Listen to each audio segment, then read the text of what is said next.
Very quickly before I hand this off to Dr. Hatcher, I just want to point out that there are a few themes, two themes, that we talked about as we were planning this event. And if you have worked with Mike Vaughn or Millie Jones for any length of time, these phrases are probably really familiar to you.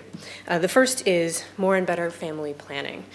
So looking for those opportunities that exist for improving the quality of care, improving effectiveness of contraceptive options, improving access, convenience, satisfaction. Those opportunities always exist. We can always reach further. So looking for those areas to improve. And also considering the places where family planning might not already be integrated as a routine part of care. And then how can we build that in? And I know that we have a couple different types of organizations here in the audience. So some of you might already have family planning absolutely interwoven through absolutely everything that you do. And some of you may not be providing much family planning at all. And hopefully today will be a springboard for finding different ways to integrate that. The second theme is family planning and essential service. And the Affordable Care Act has underscored the truth of this phrase by identifying family planning services in their list of essential preventative healthcare services that should be provided at no cost. What you do in providing these services is absolutely fundamental and essential to the health and well-being of your clients and their families. So first, I want to thank you for that really important work. And I'd also encourage you to watch for how these themes interplay throughout the day. And we'll go ahead and start that day off with our keynote speaker. I am very pleased to introduce Dr. Robert Hatcher. I imagine all of you are familiar with his book, Contraceptive Technology, which is now in its 20th edition. The pocket-sized companion book, Contraceptive Management, that you got in your bags at registration, is another of his many publications and, from what I can tell, labors of love. Dr. Hatcher is Emeritus Professor of Obstetrics and Gynecology at Emory University School of Medicine. He also has provided expert and compassionate clinical care for thousands of patients and has helped educate generations of women's health and family planning clinicians. Please help me welcome Dr. Bob Hatcher. Thank you.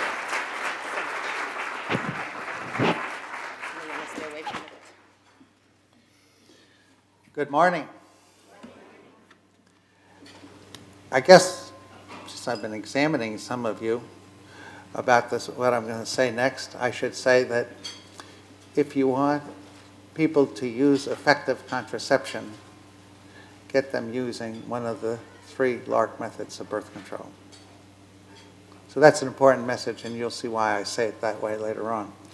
But you have 2 handouts. You have Women Hold Up Half the Sky, and you have one about the physiology of hormonal contraception. And there are going to be no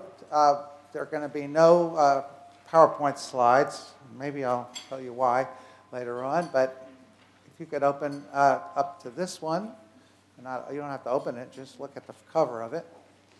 You all see that? Women hold up half the sky. Actually, as you know, they hold up more than half the sky. But you see that one? Everyone got it? Okay, that's what we're going to talk about for the first over an hour. Well, actually, Margaret Sanger's statement right here is a statement about effectiveness. She's talking about effectiveness when she says, no woman can call herself free who does not own and control her own body. No woman can call herself free unless she can choose consciously whether or not she will or will not be a mother. You can't do that unless you're using something that will stop you from getting pregnant when you want to. And you are 20 times more likely to become pregnant if you are using pills, patches, or rings than if you're using an implant-on implant or a Nexplanon implant or one of the IUDs. 20 times. So in my School of Public Health class 2 years ago, I asked the class to go home, to get out and eat. I have a by 11 piece of paper, and right on the top of it, the following sentence. Bob, Dr. Bob, you say that you want to spend the rest of your career encouraging the use of long-acting reversible contraceptives. Here's what I suggest that you should do. Now, I want to tell you that the 30 of them gave me more things to do than I'll ever possibly be able to do with my life. But the one that stuck out, which relates to the subject of effectiveness, is this one gal who wrote down, you should yell and scream about the fact that the LARC methods are the most effective methods that we have. I mean, you could say something like this. If you were going to have a surgical operation done, and you could have one of two procedures done, and one of them had 20 times more complications than the other, what do you think your patient would say? What do you think the person would say? And you know the answer. But the complication of contraception, the biggest contraceptive complication there is you got pregnant. So I asked a bunch of you, and I've asked lots of other people, what is the first thing that you'd say about if you wanted to get people to use a long-acting reversible contraceptive? And the vast majority of people do not say effectiveness. But we're going to come back to that probably about 10 times, so I'll drop that right now. On the first page there, you see the following myths keep people throughout the world from using IUDs. Now, in a moment, we're going to make the transition to talking about the St. Louis Contraceptive Project. And all of us who have been working in birth control have been aware of the huge myths that surround contraceptives. They go on and on and on and on. And so here's just a list. So since IUDs are used much, much, much, much more than Implanon, the myths about IUDs are maybe the most important to look. So let's just quickly go over these. These are real big ones. And when Jeff Piper did a class in our School of Public Health course for us 3 years ago, I know that he did have a list of myths. They're very, very important. You know that. You know that all of these that you're going to see here, your patients have said something to you about. Well, the first one is that IUDs cause abortions, and this is simply not true. An abortion is something that's done after there's implantation in the lining into the uterine body, and you then very quickly get a positive pregnancy test, and that's what sustains the pregnancy, the fact that you're producing, it's hormonally connected now. So that doesn't happen with IUDs. That does not happen. A woman does not get in. Now, there are all sorts of laws being looked at throughout the country where people are saying, you get pregnant when an egg and sperm get together. We're going to talk about that later. But that's not what the American College of OBGYN, the Nurse Midwifery Association, the National Institutes of Health defines as pregnancy. I'm not giving you Bob Hatcher's definition of pregnancy. I'm giving you everybody else's definition of pregnancy. That's after. And well, think about it with IVF. You have a person who wants in vitro fertilization. They get hold of her egg. They put it together with a man's semen, some man's semen, her husband or her partner or whatever. They grow for a while in a petri dish, and they see that there's some cellular development. And at a certain point, they take out some of those developing. They don't get just one egg; they've gotten several eggs, and they take them out of the petri dish and they put them up into her uterine cavity. Is she pregnant? What? No. So she comes back 4 days later, and they do a pregnancy test, and they tell her, it's implanted, you're pregnant, or your pregnancy test is negative. You're not pregnant yet. Well, there's an egg and sperm there. Has fertilization occurred? Everyone awake? Yes. Is she pregnant? No. Well, that's one of the easiest ways to explain to some of the stooges we have in our Congress the difference between pregnancy and not being pregnant. But anyway, myth number 2, IUDs cause cancer. This is not true. The hormonal IUD called Mirena prevents endometrial cancer dramatically.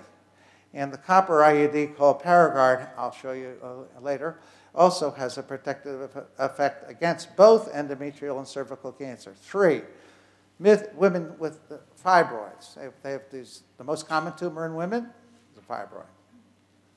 And women with fibroids, you can't use an IUD. Now, most people think now you can almost put it in an IUD into any size uterus because the medicated IUD, that's both copper and Mirena, will be there, and it'll have its contraceptive effect. And you can see with Mirena, who cares whether it's a 10-centimeter uterus or a 7.5-centimeter uterus, you're going to get that hormone. It's going to go down and cause thick cervical mucus, and that's how it works. That's the vast majority of the time, that's how it works. Okay, so in fact, of course, it has beneficial effects. If you put an Mirena IUD in a person with fibroids, it decreases the amount of blood loss. Several studies have shown that, and 1 out of 2 studies showed the actual measurements of the fibroid diminished. 4, women cannot use an IUD until they've had a baby. Well, it's simply not true, and you all know that, and you're operating under that assumption. And finally, we have an IUD that says it's indicated for nulligravid and nulliparous women, Skyla. Finally have that in a package insert that says that. That's nice. And finally, IUDs cause infections. Well, when you put in the IUD through a non-sterile environment, the vagina and the cervix, and even after you wash it a lot, there's still some bacteria there, and there is about a 1 in 1,000 chance of an infection in the first 2 weeks.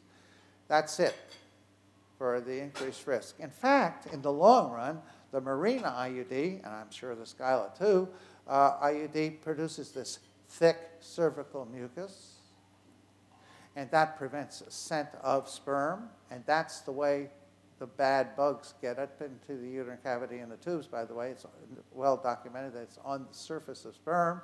So you're going to, and it has been found now, that women using a Mirena IUD have 50% less likelihood of developing upper genital tract infections. Doesn't do anything about cervical chlamydia or gonorrhea, but it has a protective effect against upper genital tract infections. That's good news, because we're putting this IUD, and I'm still leaning a little bit toward the Mirena, because that 16-year-old is not going to want to use just 3 years of contraception if she's like a typical, so she might as well give her the full 7 years. And so, I mean, that's only going to take her to 23. She's still going to need another one at 23 to get to when most people want to have children. So I'm not going to go into a great deal of detail on chlamydia, but you know, who was the person that was at the San Francisco conference? Who was she?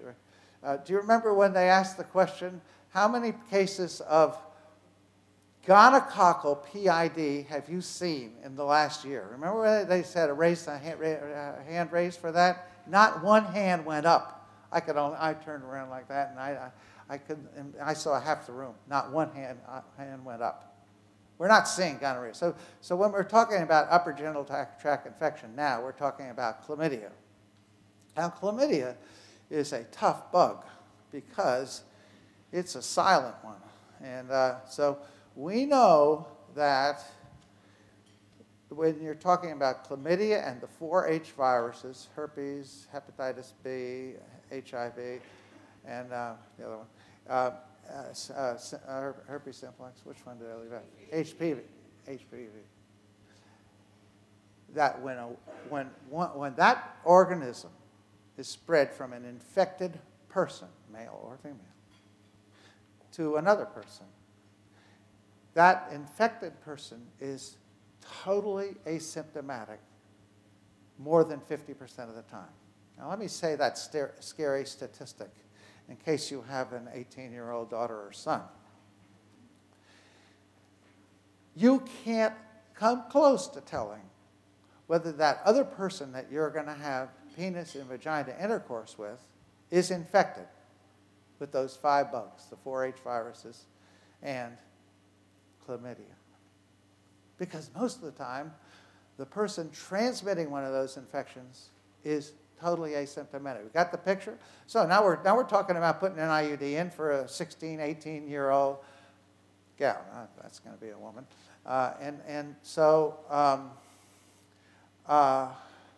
And you're concerned about the fact that chlamydia is a silent infection.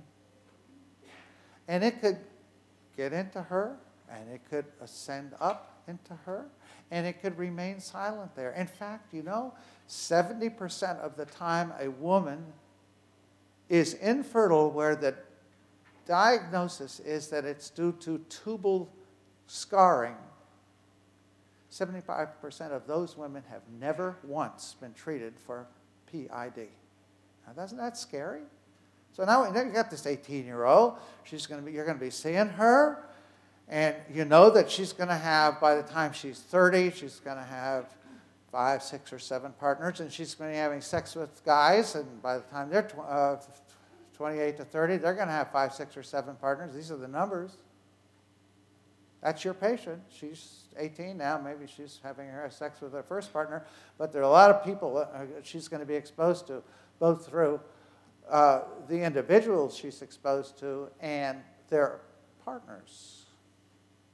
So when we find that PID is prevented pretty nicely, that turns out to be one of the most important non-contraceptive benefits of Mirena IUDs. Any questions about that list of myths? I can take a couple. Yeah. Wait, just a second. Here. I'll share with you so you can share your question with everybody. My question is about the string, because there is always the myth of the string then causing that the infection can crawl up the string.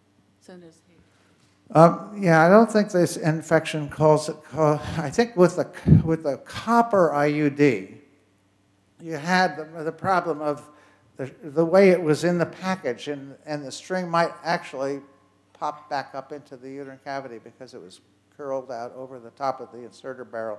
So when you put it in, it's straightened out, and then it might regain that position. But in general, we say that that's not a problem. Another question? Let's go to the second. Yeah. What? Stand up and say it loud. So. I hear all the time people are nervous about the Mirena. I think largely because of the commercials about the lawsuit. Yeah. Or Yeah, I will. We had in San Francisco 3 weeks ago, we had lots of questions about that, as a matter of fact. And we also know that people not only are coming and saying and asking questions of their clinicians about it, but they're saying, I want mine out. So that's happening some, and that's so unfortunate. Well, I don't believe are the Bear people here? Where are the Bear people? There we go. Am I correct in saying that there has not been a successful lawsuit against Mirena for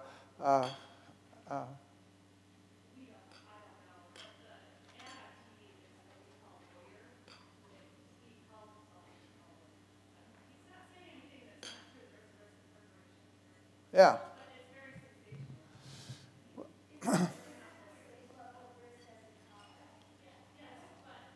Stand up when it's not a conversation. You're talking to everyone, so stand up when you speak.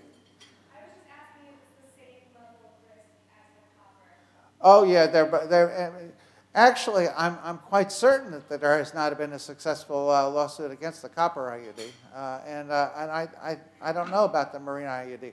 But let me put it this way: any contraceptive, you could have a lawsuit about pregnancy, and whether or not you'd win the lawsuit, but that certainly can happen, and perforations do happen occasionally, but it's not a big problem. It's the IUDs and Implanon are safer than other forms of contraception. That's one of the nice things about it. So, but it is a real problem, and Jeff Piper was saying someone should get really angry about this and start writing letters and say that this is the safest thing we've ever had, and it has these immense non-contraceptive benefits, and you lawyers do something, sue the Al-Qaeda people for something, but not Bayer. Okay. Now, we're going to go to page 2, or the second opening of it, first opening of this. And so we have this problem that today, half of all pregnancies in the United States are unintended. God, that's terrible. I mean, what have you people been doing? What have I been doing? For even longer. Because the day I entered family planning, that week, we heard from Dr. Christopher T.C. at the Population Council in New York.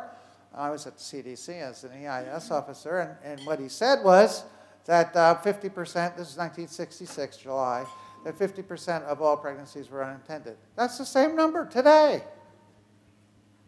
I mean, isn't that disgraceful? Well, what it is the people you and I have taken care of actually have higher rates of unintended pregnancy than they did then, because unintended pregnancies have gone down in the wealthy, the educated, the whatever, and they've gone, people with access, greater access to health, and they've gone up in the less advantaged people. It averages out that it's the same, but the people we're taking care of, it's not down at all. It's not even the same. It's up. It's up, and that's in part because there's been a huge cutoff of funds, public funds. I mean, there's states that won't take money for Planned Parenthood. You know, Texas won't take any Title X money at all. There are many places that have defunded Planned Parenthood. That's terrible. That's terrible. So, we got a problem. And Einstein said it this way. He said, you know, insanity is doing the same thing over and over again and expecting different results. So, I want you to be able to say the sentence, we want you to consider using a LARC method because it is so much more effective. Okay, so here's what happened to Jeffrey Piper. He was a medical student of mine, and he was in our summer program. I'm very proud of Jeff Piper because he was one of my guys. And so he went to Emory Medical School and then to University of Virginia, then to Yale, did his infertility fellowship there, and then to Brown. And he became a publishing machine. A lot of academic stuff. And then now he went to Washington University in St. Louis. And the foundation came to him and said, Jeff, if you write down on the back of an envelope what you would do to get more people using these LARC methods. So he did, and put down how much money it'll cost. He put down $10 million. He spoke to them the next Monday, and they said, you can just double that amount. It was a huge study, 9,263. 56 women, 9,000. The first one got done with 3 years, and they counted up how many bits of information they had about her, and it was 4,000. But they missed some because they're now quoting a higher number. They've collected it's about 6,000 bits of information on every one of these. It's a huge study. And they asked Jeff to take an estimate as to how much the use of LARC methods would be increased. And no one has done as badly as he did. He guessed that Implanon would go from 0 at the clinics where he was going to start doing this new emphasis program to 3%. And that IUDs would go from 2 to 6%, so that the total would go from 2 to 9%. That's what he guessed. I don't know what you guess. All the money on $20 million, you try to get 10,000 people in the contraception. I don't know what you'd guess how much it would increase, but he guessed it would go from 2 to 9. It went from 2 to 75%. Raising a question in a lot of our minds, not that we're cynical or whatever, but was this a voluntary program? You know? And I've asked them in exactly that way. Are you sure this was a voluntary program? Well, I've asked Gina Sakura the same question, and I've heard both of them talk on it. And here's how they'd answer it. I remember one time recently I asked Jeff, and I said, well, it's completely voluntary, Bob. You know, I wouldn't have a program that wasn't voluntary. And we emphasize that they're just extraordinarily effective. And we make it available when they want it, the day they want it. We have people there. The IUDs and implants are there. The people are trained. They all know. They're good at putting in implants and IUDs. And the price is right. Doesn't cost a penny. That's what it is. And I'll give you, if you don't believe me, one other example about why, which sort of makes the point. They have a great training teaching devices. So all you have to do is put in Contraceptive Choice St. Louis, and you can get everything you want. So it's easy to find on the. So here's what this one person. So they have this one about different people describing what it was like to get services here. And this one says, well, the day I got my contraceptive from the Choice Project, I went out and I told 20 women that day that, I mean, I counted them. And they each told 20 more people. Now we're having one satisfied customer getting a great contraceptive from people that are thoughtful and sensitive and good, kind, for nothing.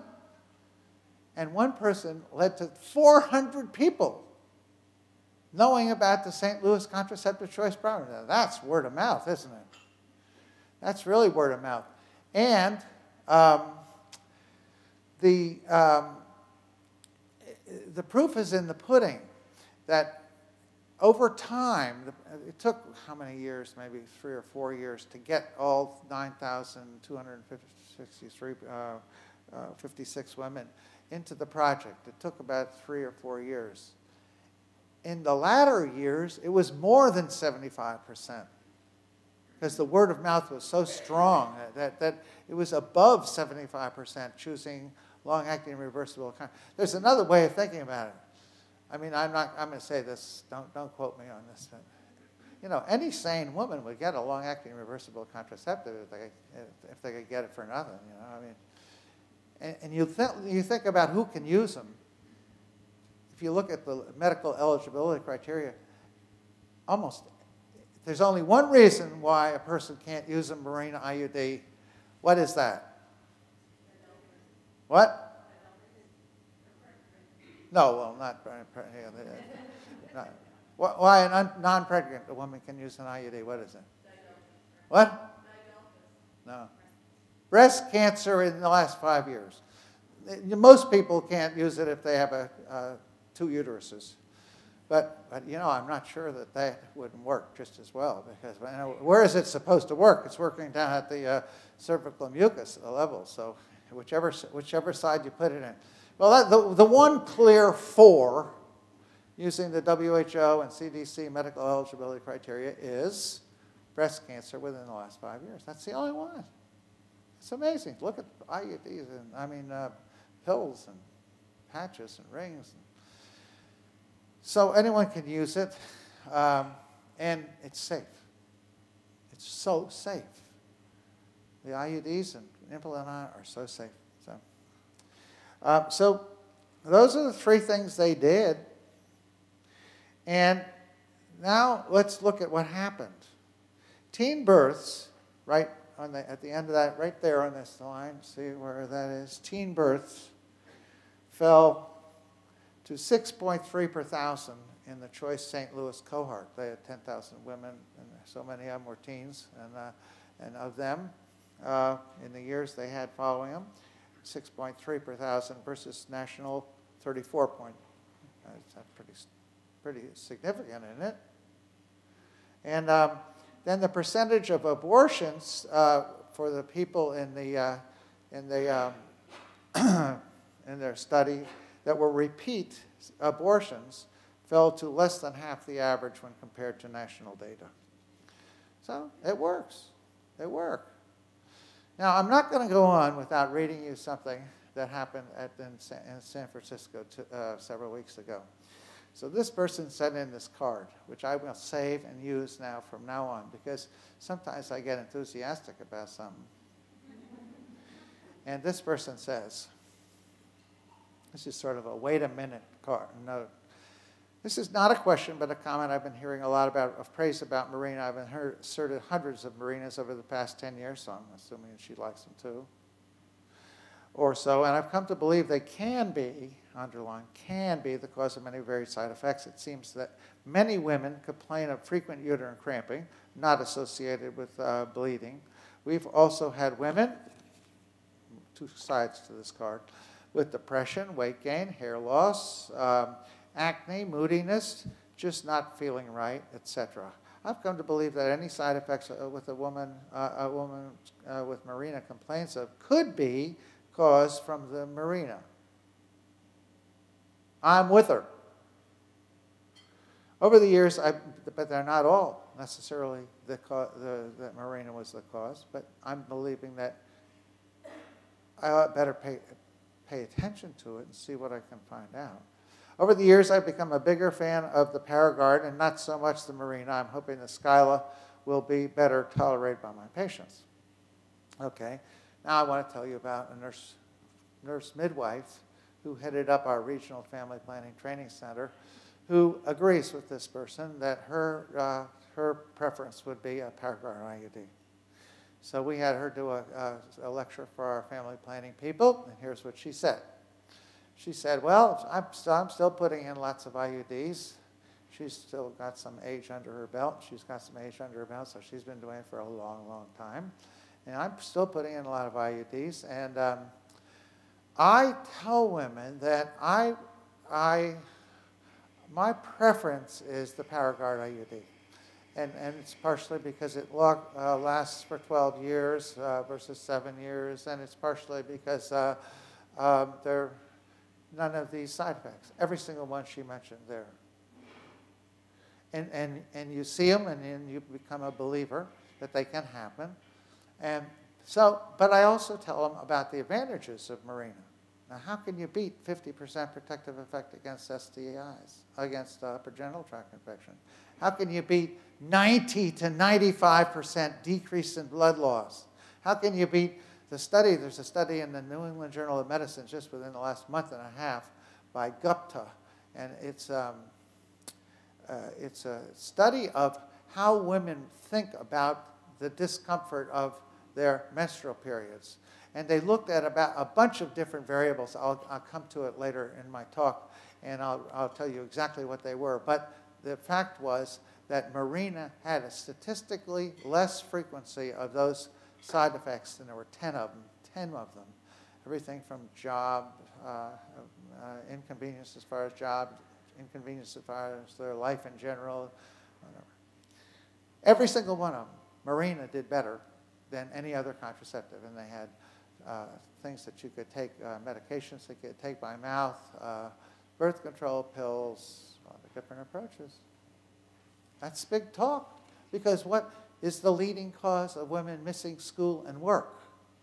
You know, you could say it this way. What's the most important disease of women from 13 to 55? It is ones that have people that have a tough menstrual period. And that's the leading reason why women miss school or work.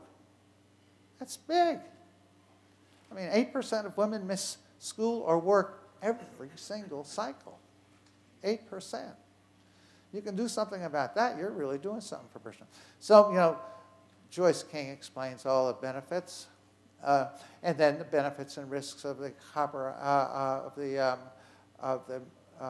Paragard IUD, because she's a good clinician. She's fair and honest about the advantages and disadvantages of both. And take a guess what percentage of her patients get Mirena. What percentage do you think of her patients? She's now said, I'd really have you lean in the direction of 80%. That's about right. 85% choose Mirena. Okay, so in other words, you can take what this lady said that she's found, and you can say those things to people as long as you put them into perspective and say, well, you know, I always think that the best way to talk to people about contraceptives is advantages and disadvantages. I mean, that's the way women I saw thought about contraception. What are the pluses and what are the minuses of this method? And so Joyce King would explain the pluses of Mirena, which are just amazing compared to the pluses of Paragard, and then the minuses of Mirena, which are also more than the minuses of. I'll give you one other example, and we'll move away from this subject. How many of you have been or sent your patients to the website managingcontraception.com? Raise your hands. Well, do it tomorrow and go see what we do on that website. Okay, so here's a person. She says, I've been using Mirena, and I have been losing hair in tufts. Now, the few times I've run into that with people, they do not like that symptom. That's something they do not like. So I had never heard of it when she said, by the way, I've looked this up on the internet, and actually a lot of people have talked about this problem. So I looked it up in the package insert for Mirena. It's there. It's one of, you know, in the infrequent adverse effects or something like that. So I wrote her back and I said, listen, that sounds like a problem. Why don't you go and see your doctor on Monday morning? Tell him you need to be seen about this problem. She does. She goes in. She's talking to the receptionist, and she's not having an appointment, and in walks the doctor from the delivery or something. And she says, well, what's this lady doing here today? What's the problem? And she said, I need to see you right away. I've been losing my hair. And the doctor says, well, I'll see her. I can just see her quick, the first person. The doctor had been losing her hair in tufts of hair. She had a Mirena IUD, and she had had exactly the same side effect. Had no idea it was related to the Mirena IUD. How many people here have seen a patient using Mirena IUD that lost a fair amount of hair? Raise your hand. Not too many. Good. How many of you, of those of you who raised the hand, would say that they complained of losing hair in tufts? Right? Raise your hand. See, that's much less common to lose it in tufts. They just say, I've lost a little bit of hair. So when I've heard that, I've said to people, I wouldn't think you need to get it out yet. It'll probably get better over time, and it usually does. So I'll just tell you that. So you've got a lot of experience in this room. Not many hands went up, but and that's the nature of this person's comments. I've seen this and this and this and this and this and this. And I guess I'm leaning a little bit in the direction of not using hormones. And it goes along with something one of the Bayer reps told me this morning. She said that one of the advantages of Skyla will be the lower amount of hormone. And there are people that are concerned about the amount of hormone in Mirena. Now, you know, that's interesting to me because it's about the lowest dose hormonal contraceptive there is. So there you go, but that doesn't mean that there aren't patients that have exactly what she said is true, and some of the side effects like weight gain and depression probably are related to the hormone and are related to and maybe less with the Skyla. Okay, so we're on the second page, and I've now told you I am aware of problems with the Mirena. I'm a strong advocate. I like it better than I like Paragard, except for one thing. But still in all, I think it's fair to say that there are some problems. Some people become very moody on it, and so I'm not going forward with this lecture, leaving you the idea that Hatcher doesn't see any problems ever with Mirena, right? Okay. Now, we go to this bottom of this thing. This is something I've been working on recently in some of the things I've written because I say to myself, well, how do we do something about the number of unintended pregnancies? Now, some of these things are pretty wild, you know, but one, we need to use more long-acting reversible contraceptives. Two, Paragard is the emergency contraceptive of choice. If you're not making it available for people and offering them to when they come in and ask for pills, you're not doing justice for your patients. So I'll tell you about a nurse practitioner in Charlotte, North Carolina, and here's what, this is on our website, this in several of her cases. She comes in one morning, she's a diabetic, she's got problems with this, that, and the other thing, she's overweight, she had just had unprotected intercourse, and she says, I need emergency contraception. And this person says to her, well, after you get emergency contraception, what are you planning to use as your contraceptive? And she says, I don't know, maybe I'll go back to pills, or I'm not sure. I said, well, why don't you get something that's more effective than emergency contraceptive pills, a Paragard IUD, a copper IUD, and that'll protect you for 10 to 12 more years after you, if you're able to use it. Doesn't that make sense? She's put in, well over 100 emergency IUDs. So she's got the mechanism. She is dealing with the subject of effectiveness. And the person's in the exam room, there are Paragards around, and she puts in the IUD. And the person's got a contraceptive that she can use for a long, long time.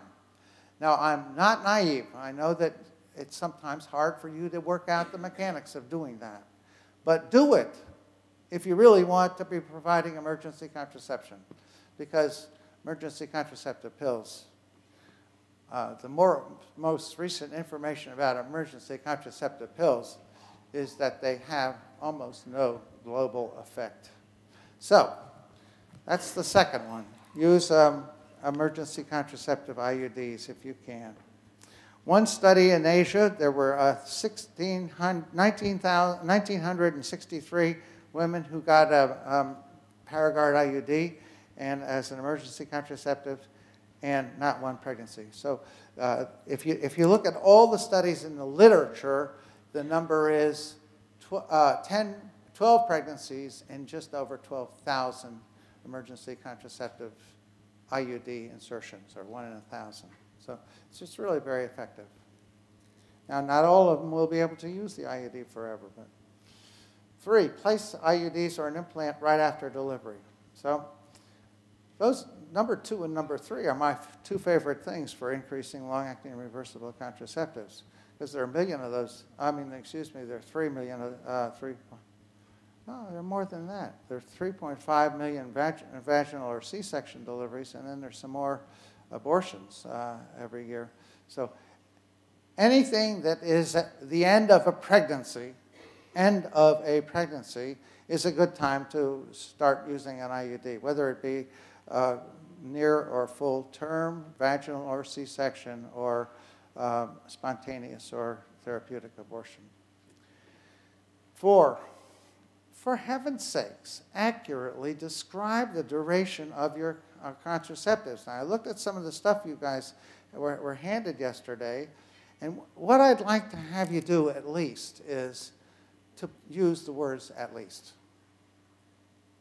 So you'll notice in contraceptive and managing contraception in particular, we have the word "at least" over and over and over again. You know, how long is the Mirena IUD effective? For at least 5 years. Now, Spearoff and Darney, you know, they're big guns in the field of reproductive health and whatever. Their sentence in their book isn't at least 5. Their sentence is Mirena is effective for at least 7 and probably for 10 years. One of the people that was in Geneva last November with Jeff Pipert and me and lots of other people, a guy from Brazil who's done lots of research on IUDs and family planning in general, says that he uses them routinely for 14 years or something like that. And he said his wife had had one for 16 years, and I said, well, Luis, if she's anything like you, she probably can't even have a baby, you know. So, in which case, what was she leaving it in for? He knows probably whether his wife can have a baby. Why would he possibly leave it in for 16 years? Why would he intentionally, not accidentally, not because she's afraid it might hurt to remove it, why might he intentionally leave a Mirena IUD in place for 14 or 16 years? What's the answer? What? Prevent endometrial hyperplasia and cancer. So it's probably given off some levels of a progestin, which is known to protect against endometrial cancer. But anyway, it's effective for, I'll just say it another way. At 7 years, and I think there's a reference further on down in this thing, at 7 years, a woman is less likely to become pregnant if she has Mirena in for 7 years than if she's had a copper IUD in for 7 years. Now, they're both pretty effective, but Mirena is more effective than a copper IUD. So if you don't want to say anything but 5, you know, that's the only number you're going to mention, say it's effective for at least 5 years. But you certainly can tell a person who's a month late to get it removed, please do not worry about that. I mean, it's not an emergency to get that IUD out and the next one in. So copper T is effective for at least 12.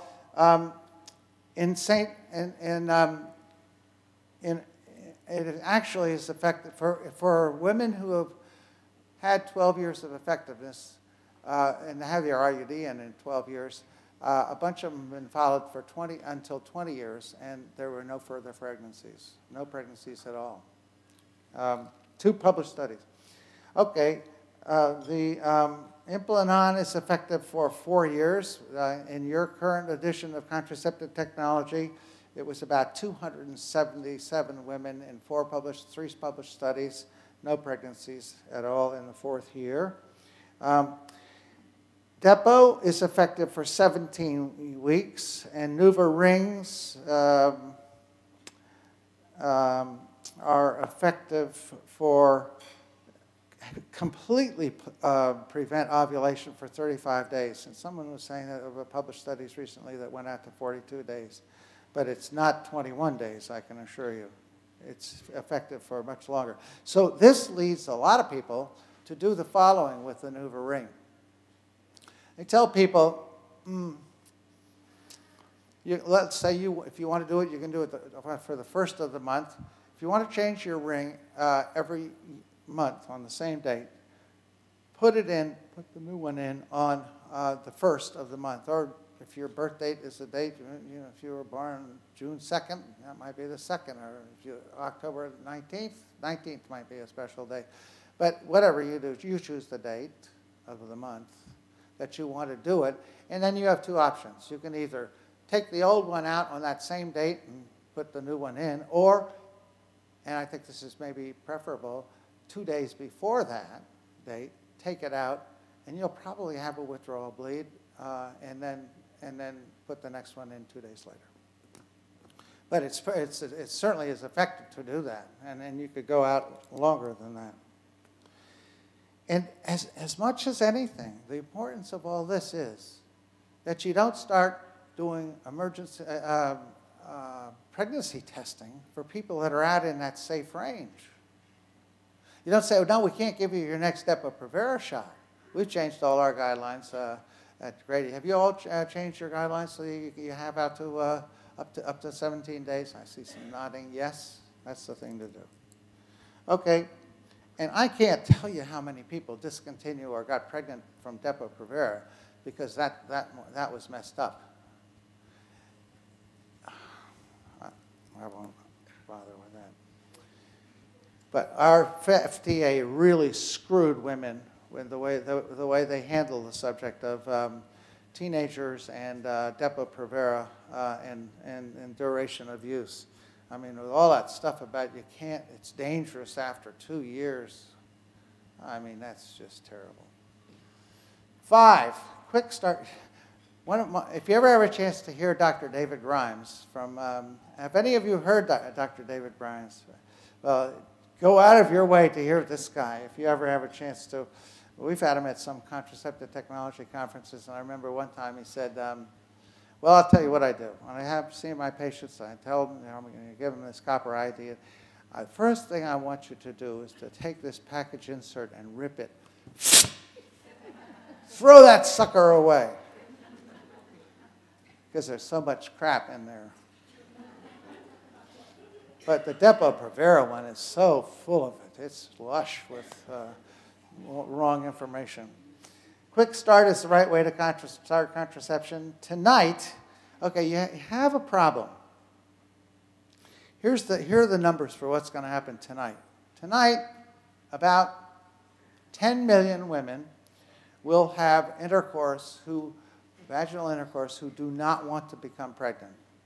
And of them, 700,000 to 1 million will use nothing.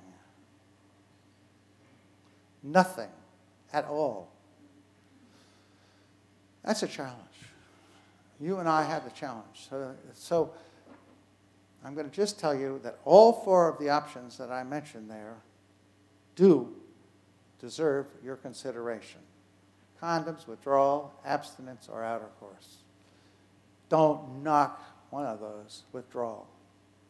Because I will tell you that one act of intercourse correctly done with withdrawal, one act of intercourse perfectly done, which means, by the way, that the man pulls out before any ejaculation, before he senses it, that ejaculation has happened for sure, and does not see any semen, so that he has a reason to think he did it right. If it's done right, the risk of pregnancy is 1 in 2,000. That you just take from a perfect use failure rate for withdrawal, and then you do the numbers, knowing the average numbers of acts of intercourse couples have, because it's a pregnancy rate, I think, of 4 per 100 women that use withdrawal for a whole year, 4 per whole year. And you'll figure out the number of acts of intercourse works out to be about 1 in 2,000. And finally, the most weird one. So you can say that you heard something at Hatcher, you just never know what to expect from him. I mean, I can't believe it. He's up there and he said that women and men should start if your heart is committed to never, ever having an unintended pregnancy, start a savings account dedicated to that goal. Each boy, girl, man, or woman should have such a savings account. How often do we see people who don't get one of the LARC methods or a first trimester abortion just because of money? Now look on the other side of it. A pregnancy costs what? $300,000 to $500,000 for the responsibilities of that pregnancy. It can cause a marriage to break up, a relationship to break up, it can cause a person to no longer be able to continue her education. The stakes are so high. So why shouldn't everyone have a little account?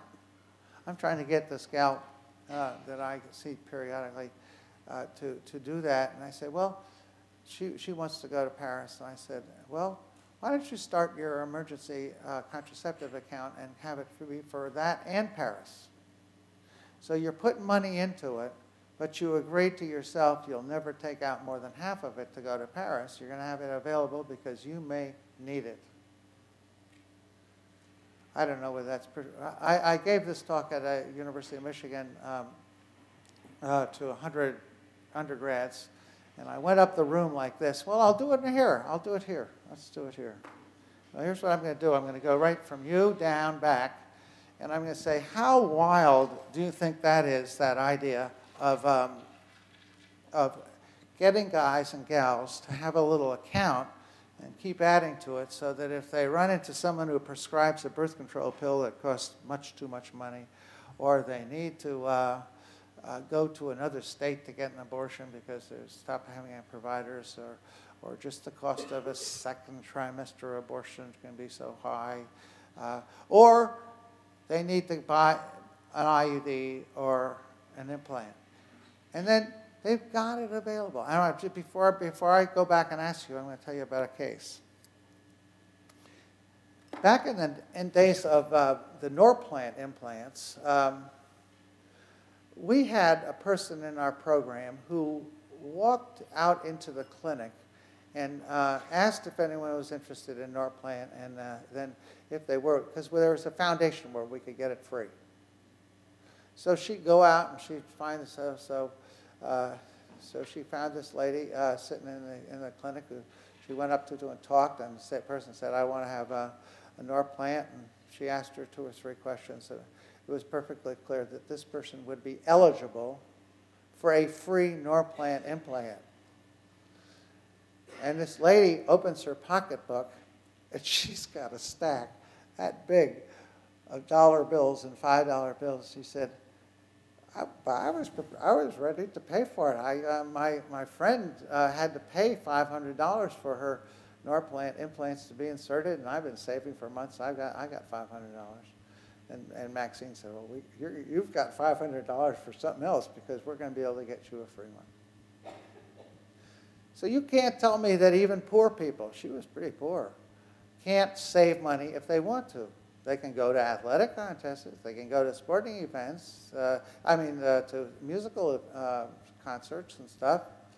So, see if you guys respond the same way the University of Michigan women did. There was one guy on the thing. What do you think about the idea of encouraging people to have a savings account? What do you think about it? Wait a second. For posterity. I think it's a good idea. That's really enthusiastic. But I like the drift. No, I think it's wonderful too. Great, great.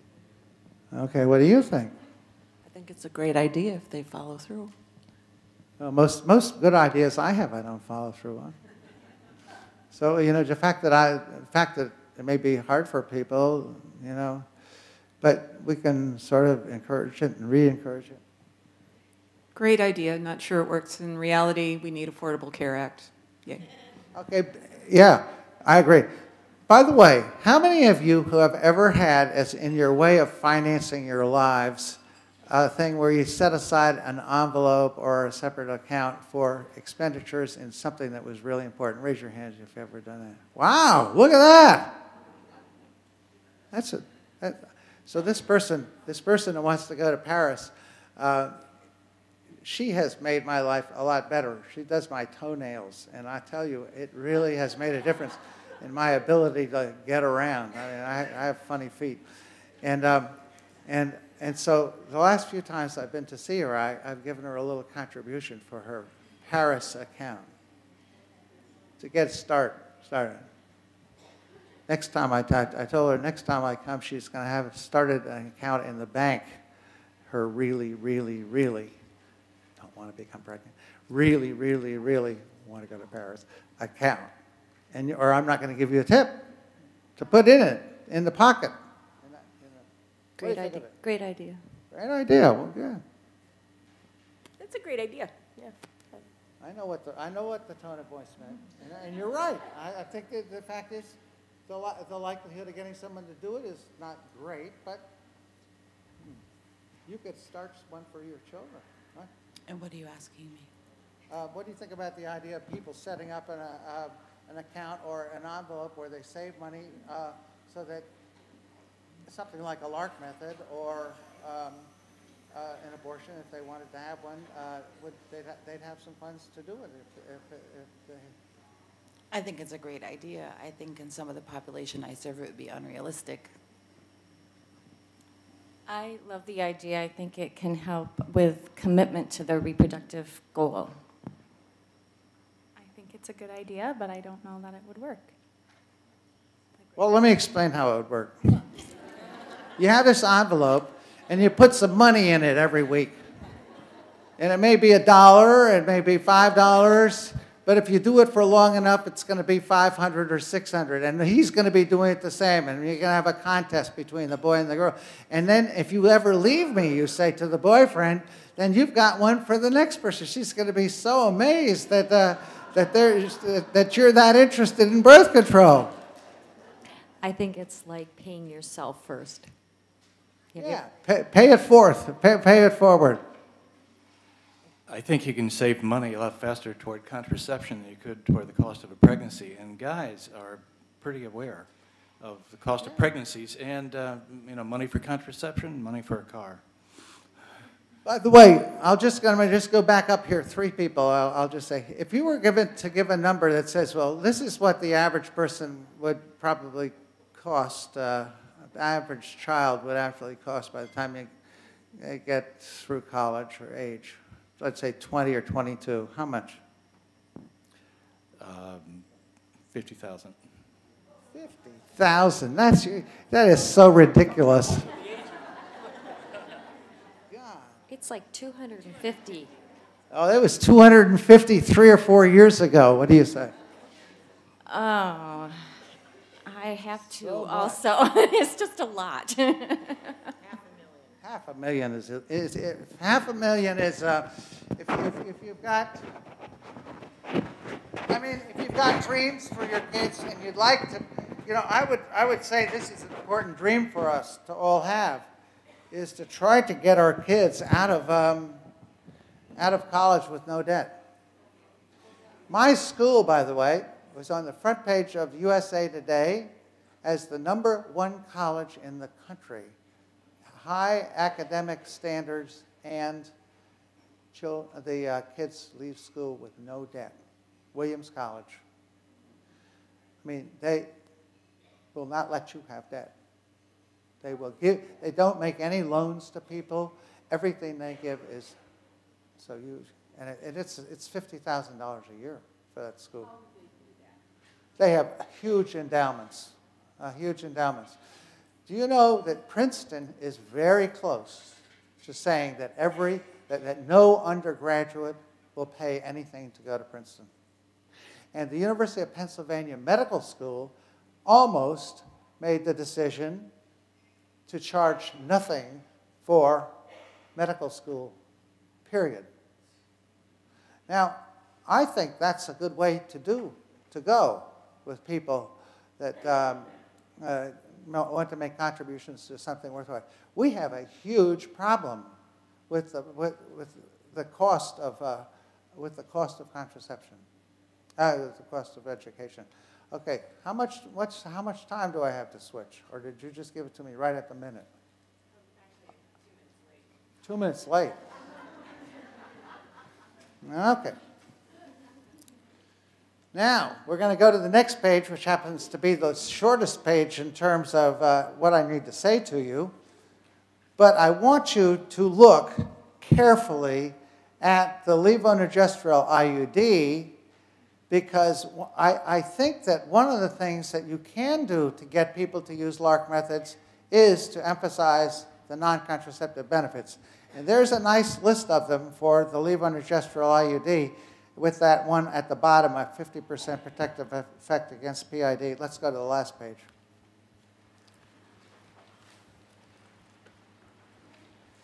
Now, that third point on the upper left, we've discussed about using implant or IUDs after delivery and putting in Paragard as an emergency contraceptive.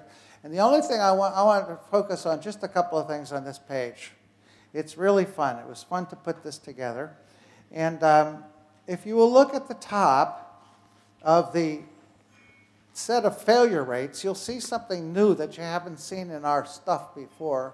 And that is, it has the typical use and perfect use failure rate of each contraceptive. See that? So we have the top panel of contraceptives. Right there is where I'm looking. And you see Paragard 0.8, perfect use 0.6, Marina 0.2. You see that? That's how effective these contraceptives are when used perfectly and when not used perfectly. So if you go down to the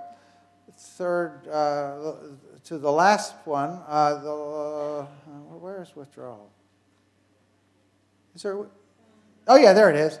Withdrawal, no deposit, no return. There it is.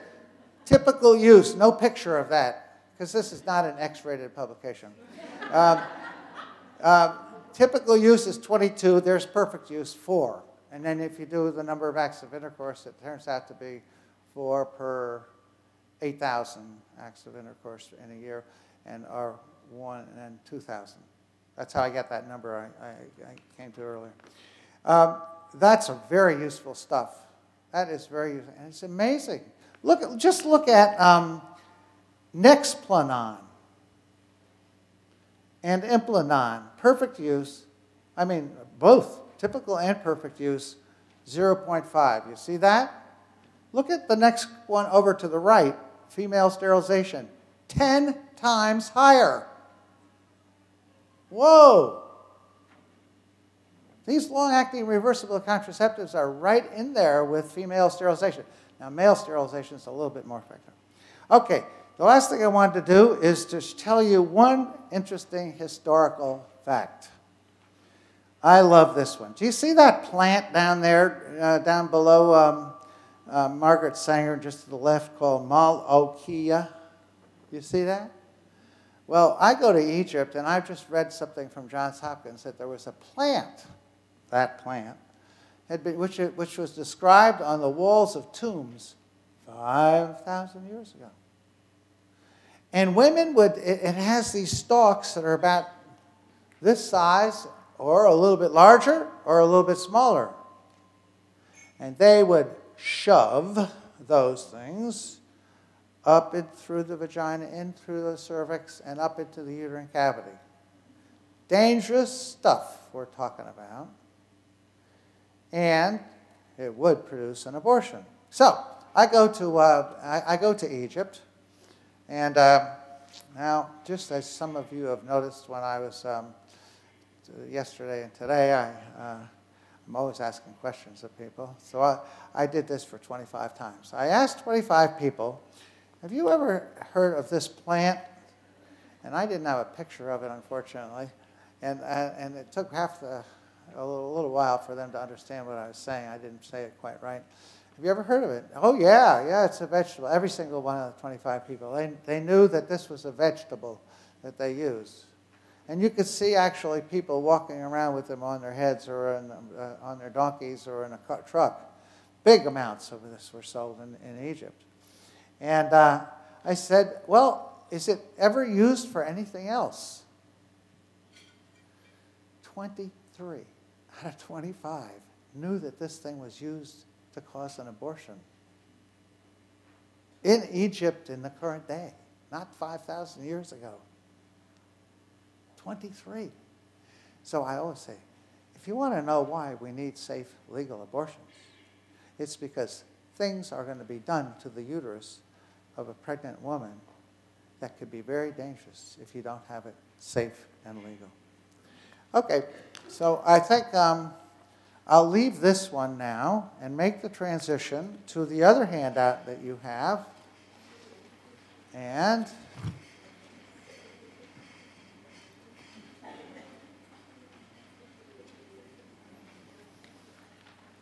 I'm going to give you a quote from Maya Angelou. She said, "People will forget what you said, people will forget what you did, but people will never forget how you made them feel." So last night it was my privilege to have dinner with 6 people, and I did feel very, very good. And I felt very good yesterday, being in your presence yesterday and today too. And I'd like to tell you that 2 of your number who've done an amazing amount of family planning are going to be retiring in a year. I don't think they'll retire, really. That's a thing. That's what they'd like to do, maybe. Jan Ray and Donna Hayes. But one of the things, I mean, just the way they made me feel, and just talking about IUDs and long-acting reversible methods and a number of other issues, it made me feel so good. So I know where one of you is. Where's yeah, back there. Oh, the front row on the left, the back row is Jan. So thank you for what you've done. Thank you, all of you, for what you've done with your careers. One of the things I love about family planning is that people stay in the field. So when I go back to meetings and back to places, I see people again. So now we've got this handout, and I think it really is fascinating how these contraceptives work, some of their effects, and I'll tell you what happened to me one time. I didn't like this person doing this either. So managing contraception, actually it was contraceptive technology. We always talk in that book and in little how many of you have ever seen the handbook on managing contraception, the little one? In both of those books that I've been working on since 1969, 20 editions of one and 11 of the other, we just tell people what we know about them, and we try to get it as accurate as we can. And if it's something that's approved in terms of formal FDA approval, great.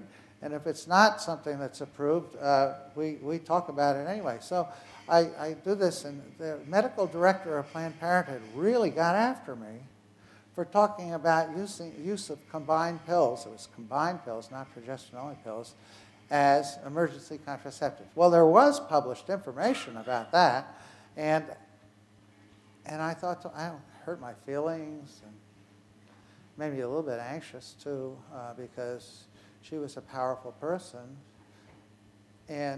But in life, I mean, it's at least 99-1, the positive feedback I've gotten on contraceptive technology and managing contraception.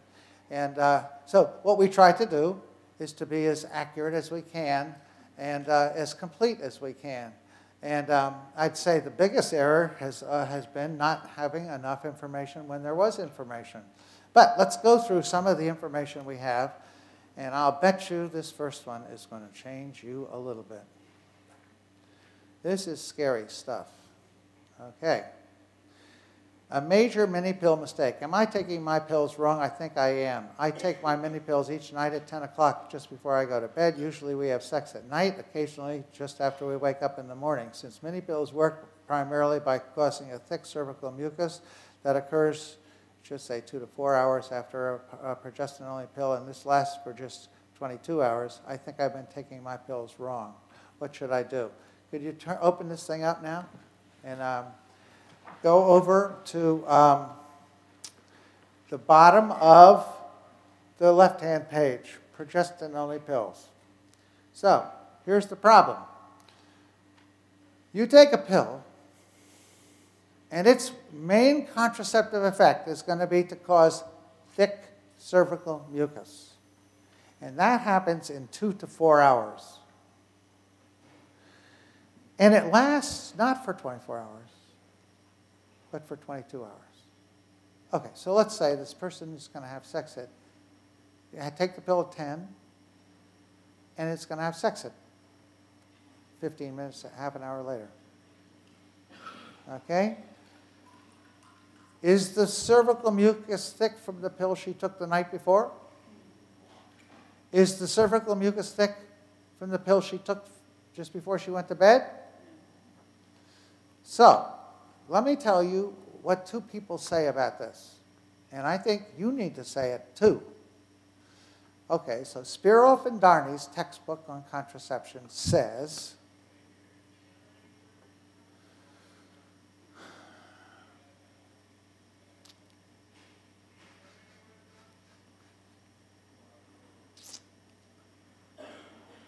midday administration is recommended for women who usually have sex at night. Midday. So it's going to start working by 2 to 4 in the afternoon, and it's going to stop working by 10 in the morning. But most women have intercourse at bedtime or in the early morning, and that would be the right time. And in England, Professor Guillebaud, where a much higher percentage of women use progestin-only pills, their recommendation is, he calls the pills, the mini pills, tea time pills, because they're going to be working for 8 o'clock, and they stopped working at 2 o'clock, or something like that, depending on when they have tea time.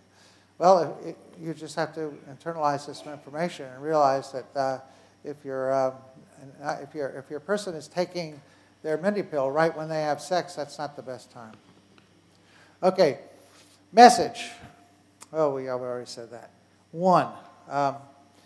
Well, these are 4 things we're going to say about effectiveness that go that undergird my very first sentence to you. That all hormonal contraceptives can be extraordinarily effective. However, in actual practice, pills, rings, patches, and depot injections are not extraordinarily effective. For example, 9% of women who started using combined or progestin-only pills will have a pregnancy in the next year. 9%. That's what was in that table, by the way, that we were just looking at, the typical use failure rate of pills. That means about, let's round it off, 10% of people that you're providing pills are going to become pregnant that year. 10%. Another sentence there. Above that, actually, above that. No, it's the next paragraph. Women are 20 times more likely to become pregnant in 1 year if they use contraceptive pills, patches, rings, rather than IUD or implant. Please say that to a few people today. That's an amazing sentence. And it's actually more than likely. It's actually true. The article in the New England Journal by Jeff Pipert and Winner had the sentence, you're 20 times more likely. And the people out in Oregon, at the Oregon Health Sciences University that reviewed the article said, well, actually, it worked out to be 22-point-something% times. We've been pushing dual protection a great deal all across the state, and we're recommending women use condoms with their pills, with their other methods. I agree 100%. Both long-acting reversible methods and the comment was we've been pushing dual use of contraception with pills, and it's just as important because of that scenario I told you about at the very beginning, about your 16 or 18-year-old patient and what's going to happen to her. She's going to be exposed to all these different guys, a lot of whom will have chlamydia and be totally asymptomatic. So you do want her to use it.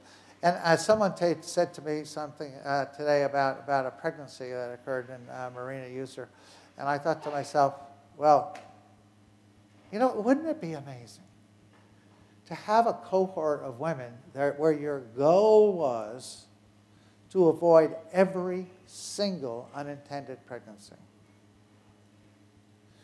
The people that landed on the moon, they didn't do it by accepting a failure rate.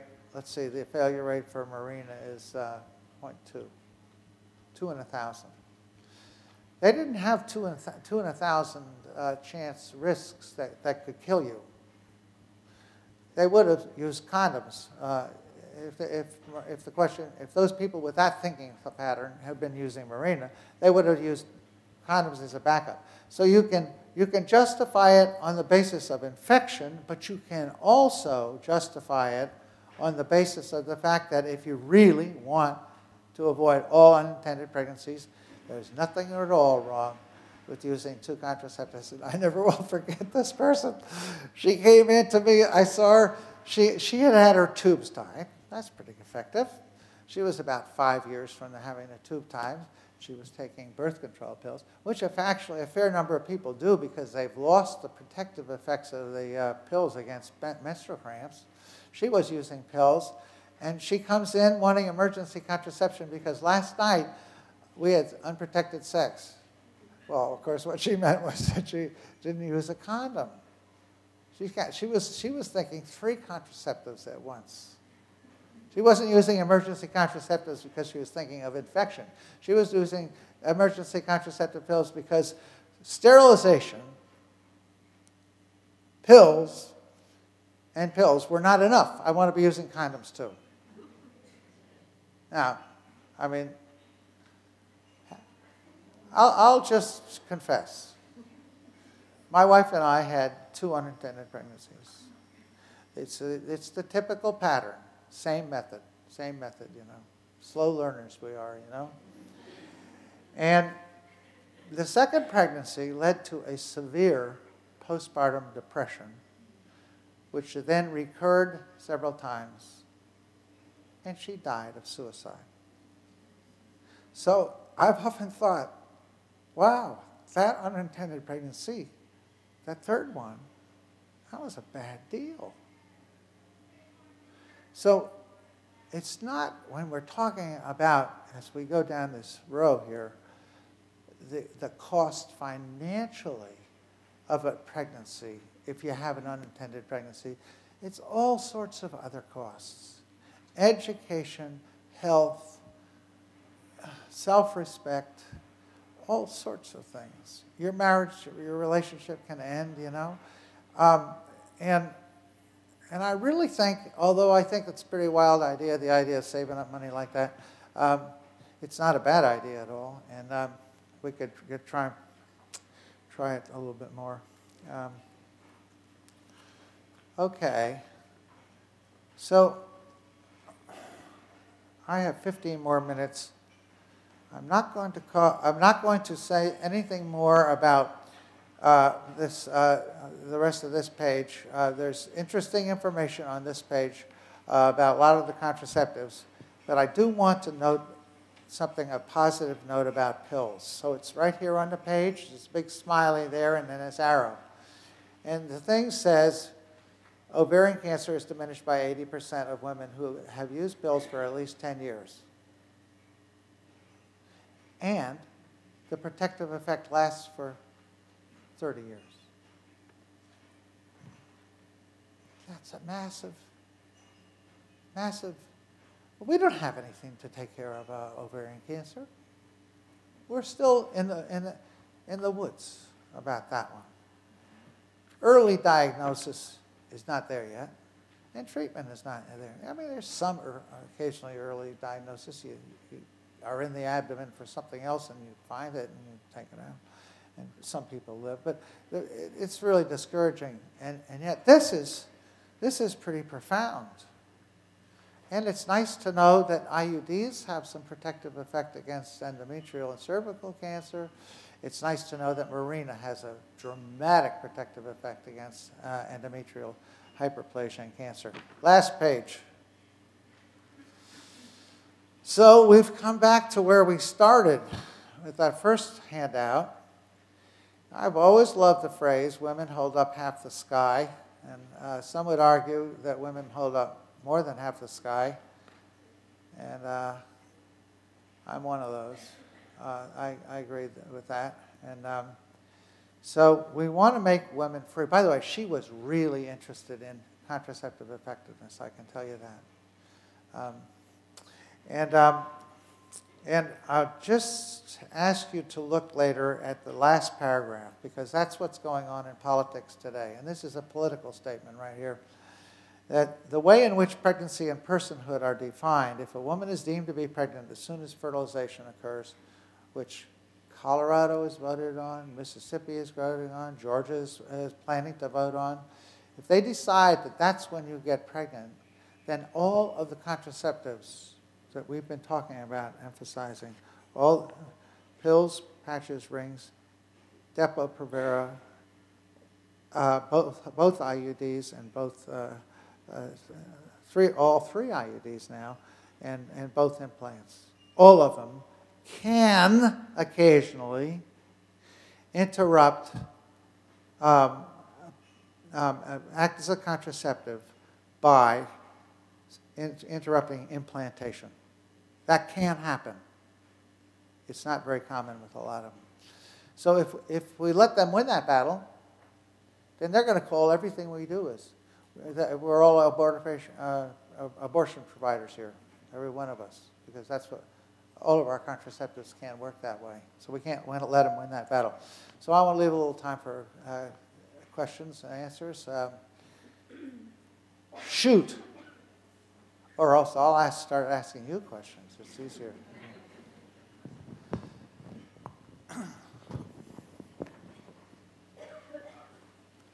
Given the longer efficacy of both the levonorgestrel and copper IUD, is there any look at the drug companies relabeling them? Because I can say it's effective for 7 years, but then I have to say it's off-label and the FDA says 5, and there goes at least half my patients who challenge my statement. Well, I'll tell you what to do. Get yourself 50 copies of that Women Hold Up Half the Sky and hand them and say, let's discuss this next week. And because here's the paragraph I want you to look at, that all these contraceptives are effective for longer. And it's not, I'm not telling you that, it's what everyone agrees with, that there's no doubt about it. And so I think Marina, you've got, and it's in one of your handouts, Marina actually has the greater effectiveness in Paragard at 7 years. Next. Yes.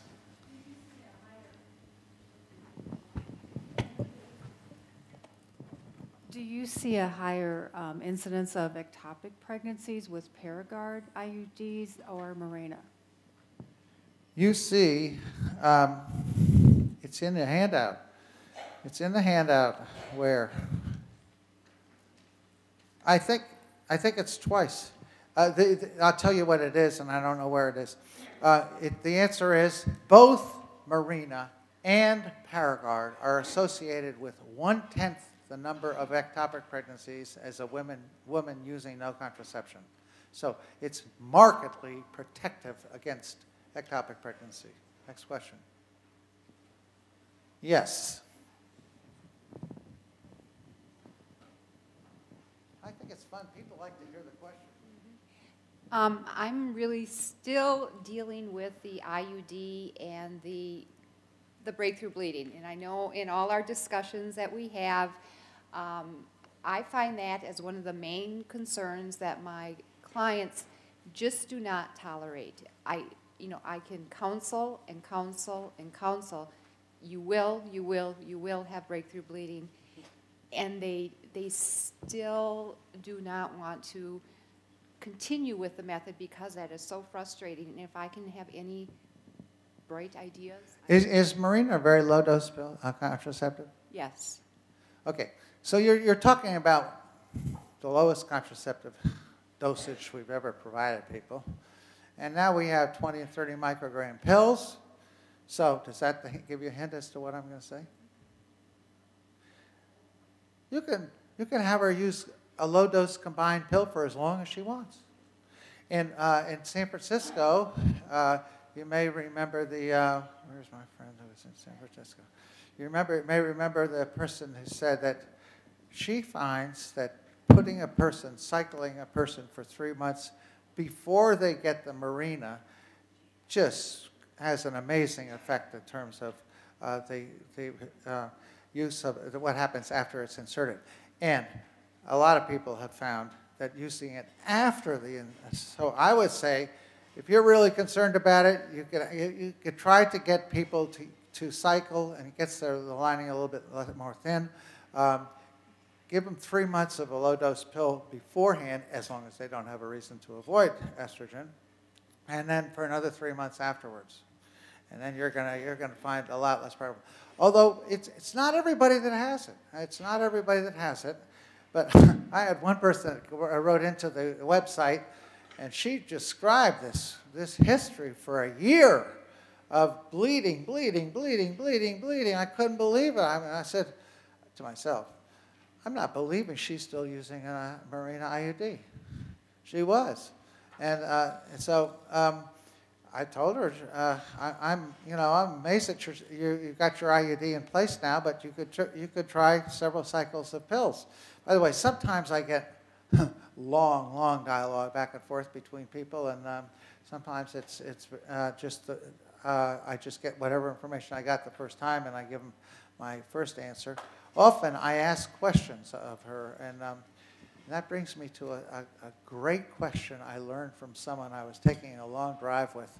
I heard this mother talk to her children back in Dallas, and we were out in Colorado, and she first talks to one child, and she's talked to her for 7, 8 minutes, and then she says, "Is there anything else, Amy, that you would like me to know?" And all of a sudden, the phone was silent. She was listening to her daughter tell something else. And she has the older daughter, talks for a while. "Well, Jane, is there anything else you'd like to have me know?" It's a great question to ask people. You can, with your children, when you're talking to your children, when you're talking to a patient, if you've got the time, and I can certainly do it on the website, I'll often say, "Well, is there anything else about yourself that you think you'd like to have me know?" And people will come out with lots of stuff. It's a nice open-ended question. Next question. What do you tell the teen that won't try a lark because her friends don't like them, or her sister didn't like her Implanon, or on and on? Well, you say, well, you may not like it either, but the statistics are that there are far higher percentages of people, I think I can give them to you, after a year in the St. Louis project, 88% of people using Mirena, 84% of people using Paragard, 82% of people using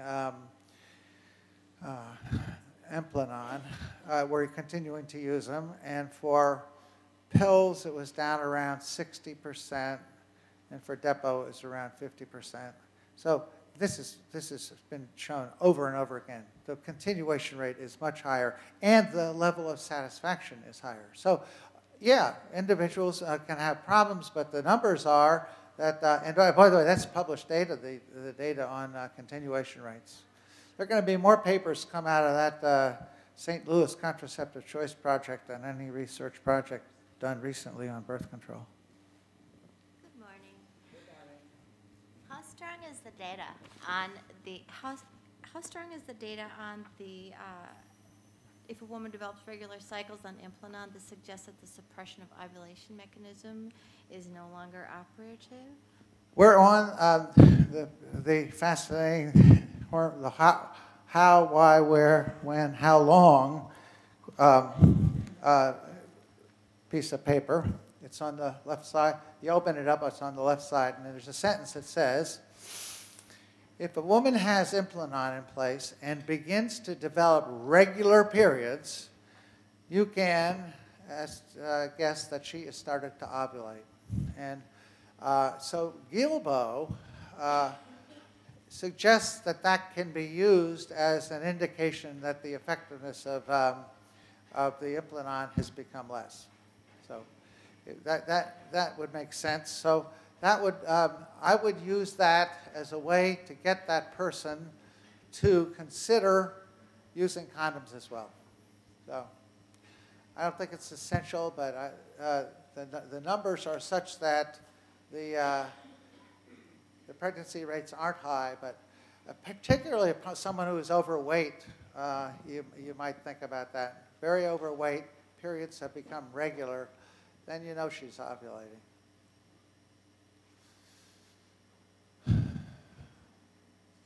Yes? Can you put an Implanon in someone who's lost over 100 pounds, and has that really loose skin? We have someone requesting that. We're not sure it's going to be effective. Yes. You can. It can be used in a formerly very overweight person with some nice congratulations to her for losing that weight too. Isn't that a problem? I've been in AA for 26 years, and I can tell you, stopping drinking is a whole lot harder than Weight Watchers have been. I've been in there for 2 years, and because you can't stop eating. It ain't all or none, this thing about eating, but it's a wonderful program. By the way, Weight Watchers is great, great program, and I've figured out a way around the expenses. I don't know why they do this. They don't. I can't come every time. I say, well, I have to go to Atlanta. I got this lecture. I'm missing one. What, today's Tuesday? Yeah, today is my Weight Watchers Day in Northeast Georgia. So I'll come back, and next week I'm going to be in Washington. So I'll miss those two, and they're supposed to charge you, you know. I just say, you know, I had to be in Washington, and I don't know whether they just don't have the balls to do it. Well, they've got ovaries, but they don't have the ovaries to charge me or what. But I only pay for my it's gone up this year to $12. It's $12 a time. But I love the tone of it. The tone of a Weight Watchers meeting is actually better than the tone of an AA meeting. I mean, I like them both, but people are always making mistakes in Weight Watchers. You know, so the tone is never, well, you put on 3 pounds? What did you do wrong? The tone is, well, you lost 3 pounds, you'll lose it. You gain 3 pounds, you'll lose it in the next couple of weeks. And that's generally what happens. It's a pretty effective program. Question over here. Okay, so when you're talking to the patients about the Mirena or the IUD, and maybe the period's going to change or go away, and then they say, is that safe or is that normal? Especially when dealing with the younger. Oh, I'm glad you asked that question. Did you hear the question? The periods went away on Mirena. Because we had a comment last week, 3 weeks ago, in California. It was one of the best ones I've ever heard. I always learn at sessions like this. I learned a number of things today. I learned several about Skylar from the people from Bear. And so this person said, you know, there's this problem of people, when they get Mirena, they stop having their periods. And I recommend to people that there be a paradigm shift. She used that word. And she said, you know, for the longest, women have been using either less effective methods of birth control or no method of birth control, and no period means pregnancy. So they're concerned, and appropriately they're concerned, and they're going to do sometimes repeated pregnancy tests to find out. But it's different for you. Your IUD is making you stop bleed in many, many instances, and it is so extraordinarily effective that you can, for the most part, assume that no periods is nice. Isn't it nice? I mean, I don't know if I quoted her exactly right, but I've got it right up here. But it's a nice way to think that no periods in a person using Mirena is so different than no periods in a person using no contraceptive, or even a much less effective contraceptive. Does that? Thank you for letting that be the last question. And I enjoy being with you all.